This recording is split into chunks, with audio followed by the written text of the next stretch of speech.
Okay, so our journey commences tomorrow morning, and the most interesting part about the trip to Sunderban is that we are not traveling to the part of the Sunderban Delta which is often visited by tourists. Rather, we are visiting the southern part of the Sunderban Delta, and to my knowledge, what I have heard is that this part is much isolated.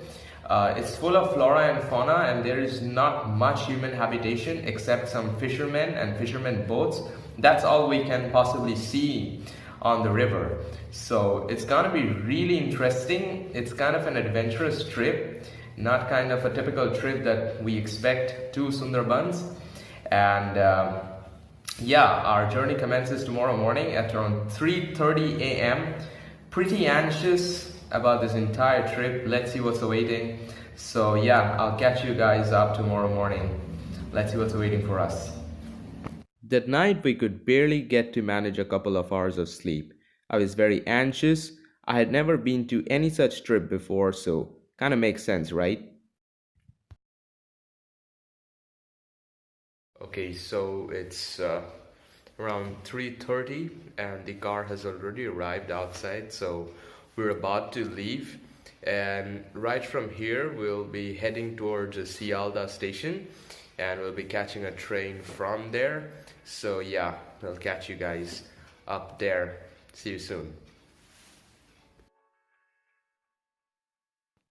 We left in our car at around 3:45 a.m. in the morning. We wanted to reach the station by sharp 4:45 a.m. in the morning.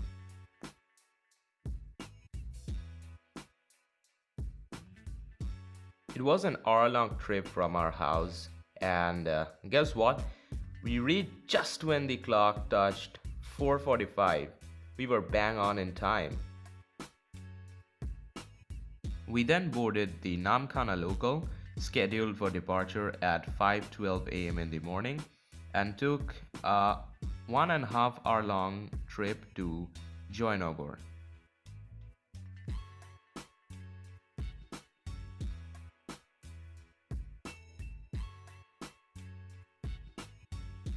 We got down at Joynagor station by 6:30 a.m. and took a 2-hour long trip, which was terribly bumpy, to Dhaki Jetty.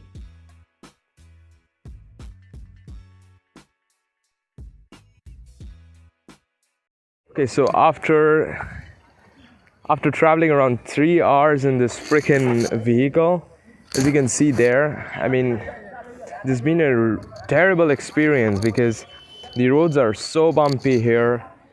You can barely sit comfortably in these small vehicles.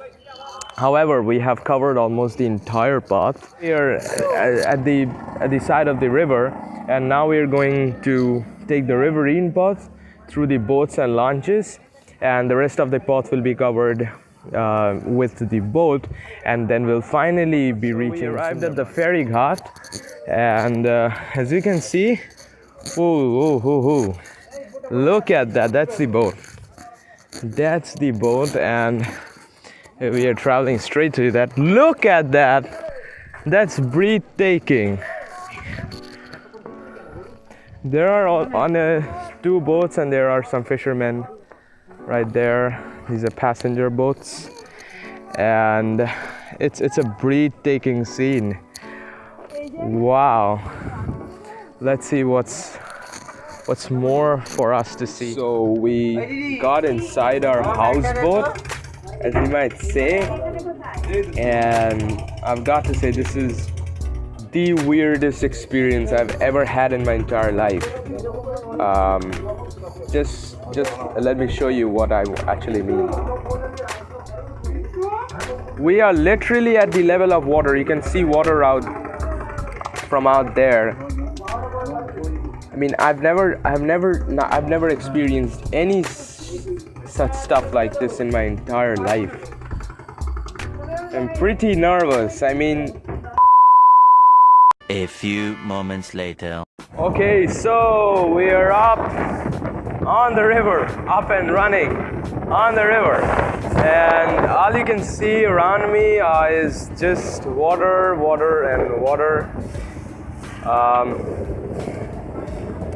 Yeah, so let me show you what's in the distance. Being a first-time traveler to Sunderbans, it was an entirely new experience for me. Lush green forest at both sides, cool wind through the hairs, and the subtle shimmer on the river water did definitely excite me for the rest of the trip.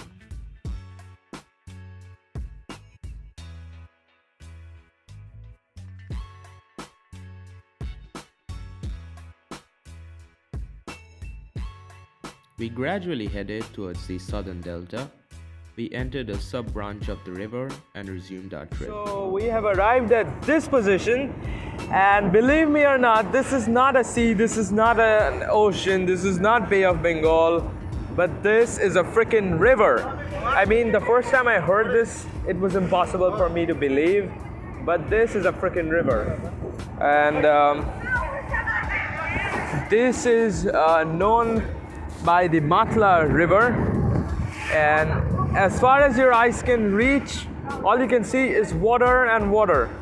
There are two boats in the distance and one over here. These are goods boats, these are commercial boats, and right over there you can see an island.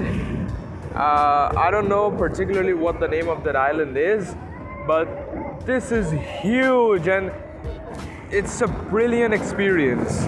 As far as you can see, there are gleaming rays of sun on the water, you know, the shimmer, and it looks fantastic.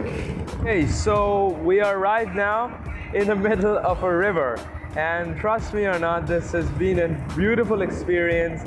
It's so wide, and as far as in your eyes can reach, it's all water and water, nothing else. Even though in the distance, as I mentioned, you can see some, you could see some forests and all, some islands. One of our objectives to our trip to Sunderban was to spot the famous Royal Bengal tiger. So we got down at the jetty ghat. We had been excited for 3 days, but we came to know that the park was closed till 17th of November. Bad luck.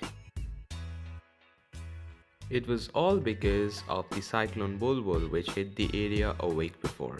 Disappointed we were, we got back into our boat once again. What we did spot, however, was a crocodile, which immediately went into the water as we approached. Notice the ripple there.